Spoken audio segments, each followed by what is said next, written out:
பிள்ளைங்க 5 பிள்ளைகளுக்கும் அவர் தான் கூலி வேலை பார்த்து காப்பாத்துவாரு. இன்னைக்கு சாக்கடை வேலை பார்த்து சாக்கடை சென்னில போயிட்டாரு. என் பிள்ளைகளுக்கு கவர்மெண்ட் வேலை கிடைக்கணும். என் பிள்ளைய படிச்சிருக்குது ஐயா, 3 பிள்ளைகள் படிச்சிருக்கு. இந்த 2 பிள்ளைய ஸ்கூல் போகுது. என் 3 பிள்ளைகள் படிச்சிருக்கு. அவங்களுக்கு கவர்மெண்ட் வேலை கிடைக்கிற மாதிரி உதவி பண்ணுங்க. ஒரு வீட்டுக்காரிக்கு நியாயம் கிடைக்குது. நியாயத்தை சொல்லுங்க.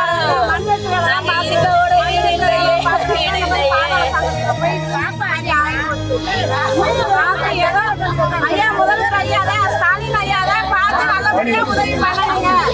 ஸ்டாலின் ஐயா தான் பார்த்து உதவி பண்ணணும். பிள்ளைகளுக்கு கவர்மெண்ட் வேலைக்கு உதவி பண்ண